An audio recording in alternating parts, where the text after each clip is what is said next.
9:21 PM and andito na kami sa may Plaridel Bypass Road dito sa may Bulacan. And hindi na din kami nakapag-video sa buong Nueva Ecija kasi madilim na, mahirap yung ilaw, wala din namang makikita. Kaya dito na lang kami nag-start ulit na mag-video kasi maganda din naman yung lighting. And medyo maliwanag kaya medyo kita yung daan. Yung last na stopover namin is sa may San Jose, Bulacan para lang mag-gas. And hindi na din kami nagpalit doon ng memory card tsaka ng battery ng camera kasi wala, gusto na lang makauwi agad. Kasi ayun past 9 na din. Anong oras pa kami makakarating kung sakali? Mga 10, mag-i-11 siguro, ganun ng gabi. Kaya buti na lang din walang mabigat na traffic dito, wala nang mga nakakasabay masyado na mga sasakyan para mas madali yung travel namin hanggang makarating ng Maynila.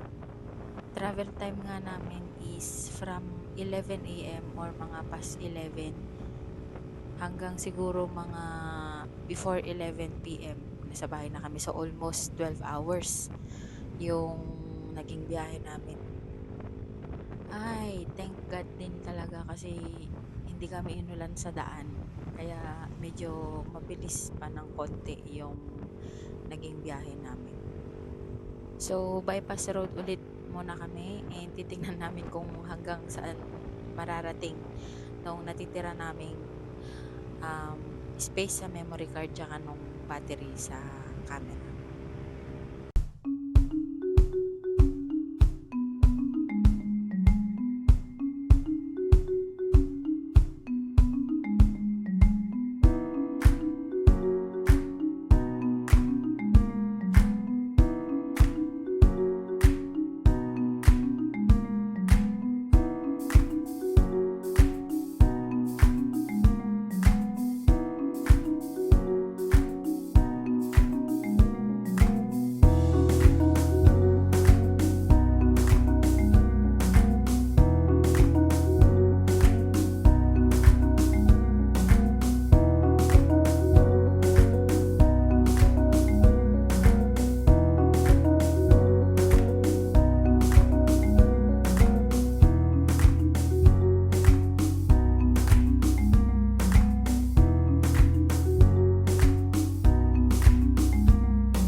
After 1 hour ng travel namin mula doon sa bypass road ng Plaridel ay finally nandito na kami sa monumento. Dito na, Maynila na talaga to.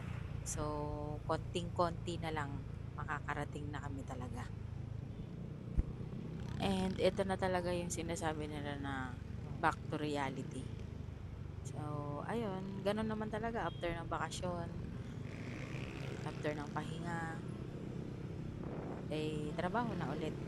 Siyempre para may gagamitin ulit sa mga susunod na bakasyon, sa mga susunod na ride, ganyan. And thank God kasi safe kami nakarating dito. Babaybayin lang namin tong ilalim ng LRT na daan. And konti na lang, mga 30 minutes, nasa bahay na kami. And thank you sa mga sumuporta sa mga videos namin pabalik ng Manila from Cagayan. 10:30 PM, ang tahimik pala ng daan dito sa Maynila. Kaya minsan maganda din talagang mag-travel ng gabi. Kalaban lang talaga yung puyat. Kaya kailangan nakakondisyon pagka magbabiyahe ng mahaba, ng matagal, saka ng gabi.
10:38 p.m. Nandito na kami sa may Lacson Avenue dito sa may Sampaloc, Manila, and in 10 minutes nasa bahay na kami.